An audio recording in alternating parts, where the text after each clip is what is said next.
Welcome back to Yes. Coffee Talk, guys. Grab your coffee and join us for our Yes. talk today.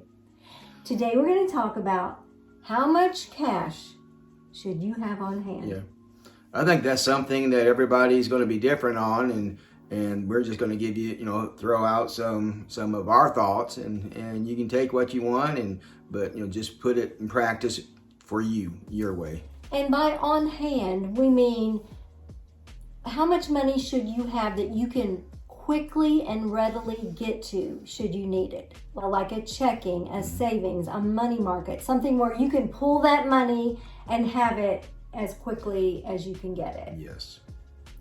So in order to figure out how much money we should have on hand, we need to know what our monthly expenses are. Yeah. And if you don't know that number, you should. Yeah. We talked about the importance of having budgets and kind of knowing what your total or what your monthly expenses are, each one. So we need to know our monthly expenses, because if you want to know how much you should put back for 3 or 4 months, let's just say some weird thing happens and Social Security doesn't put money in your account. How are you going to pay your bills? And so these are things that we need to think about. Maybe you're still working and something happens and you're laid off or whatever and you have no income. How are you going to pay your bills? So we need to know what our expenses are so that we can figure out how much we need to put away and have available. Yes. Probably most of these things will never happen. Like, we figure Social Security will always be going automatically into our account. Or something may happen and they just, for some reason, for a month or two, stop putting our Social Security check into our account. We'd be hurting if we weren't prepared. Right. And it's something we need to think about because we just went through this debt ceiling business, and if they had not come to an agreement, Social Security would be on the table. Yep. We just won't pay our seniors so we can go pay these bills. And so that we need to be aware that this can happen and we need to be prepared. Yeah. Once you come up with your number of what your monthly expenses typically are, then you can subtract things that are optional. We don't have to have a health club membership. Yeah. We don't have to get our nails done or get massages or have Netflix. I mean, there's things that you can live without on a temporary basis. So you subtract those optional things that you could live without because you just want to pay your basic bills. Yeah. Going out even, to eat, you can cut that back. We don't go out that often, but if something would happen where we're not getting our money into our account, we definitely would cut that out and eat at a bare minimum and probably cut back our eating a little bit. Right. You spend less at the grocery store or whatever. So you just want what your basic expenses would be so that you could survive. Once you know that basic number, then you can decide how many months that you want to cover. Most people suggest you have 3 to 6 months covered, put back so that if something happened, you weren't working, you didn't get your Social Security, you didn't get your pension, whatever, you would have money that you could pay your bills. So, now this isn't money that you have in your house. This is money like you have in your savings account, your checking account.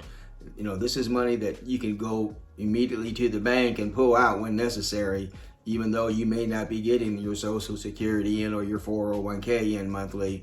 This is money that you can get to pay those, 3 to 5 months of emergency spending. Yes, and that's readily available. You wouldn't want to put it in a CD because that's not readily available.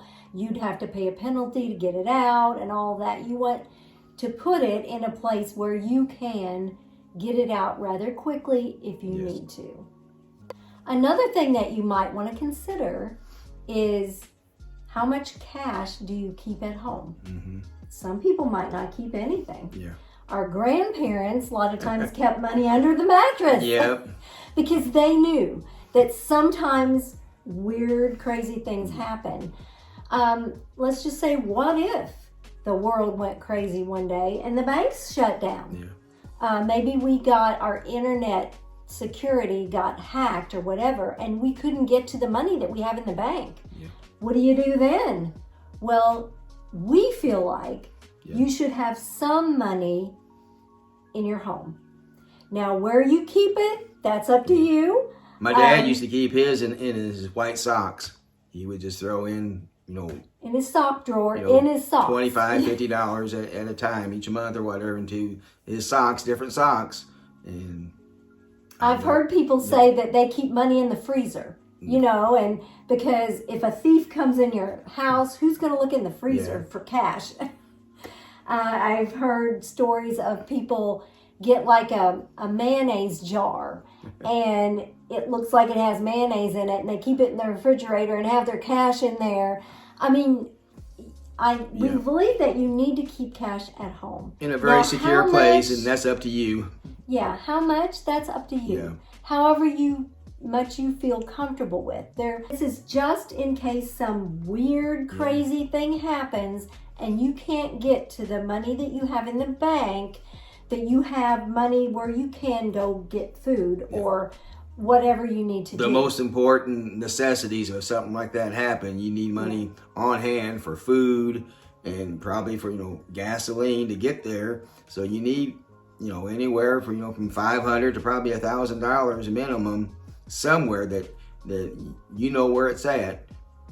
And a good place, not somewhere that somebody's likely to look. So don't put it in the cookie jar and don't put it under your mattress. Because if it comes to something like this that we're talking about, there's going to be people, unfortunately, that's going to be going to people's homes and trying to find their money if there is any. And I mean, it's just the times we live in. They ransack your house trying to find it. If you have ideas of a good secure location, let us know in the comments. And let us know if you think it's important to keep some cash at home. How much? And if so, how much? How much do you think that people, and it's up to each one individually, whatever you feel comfortable with. But I mean, we feel it's important to have some cash on hand here at home if we should need it. So we just wanted to get on here today and talk about this. Hopefully it's something you'll never have to worry about, but it's always good to be prepared. Yes. And if you have money put away where 3 or 4 months something crazy happened and you didn't get your income, you could still survive and pay your bills. That gives you peace of mind. Yes. And you do have to plan ahead for that. It's something that some people get a windfall of money from a tax refund, or they win money from something and their first thought is, how can I spend this money? Rather than saying, maybe I should put this back for some time when I really need it. Because it does give you peace of mind knowing you're prepared. And so we just wanted to talk about it today and let us know your thoughts of how many months you should prepare for, and do you think it's important to have some cash on hand at home? Thanks for joining us today for our coffee talk. If you have something you would like for us to talk about in a coffee talk, let us know in the comments. We'll see you next time on Retired and Loving It. If you'd like to see more of our videos, click the video that just popped up on your screen.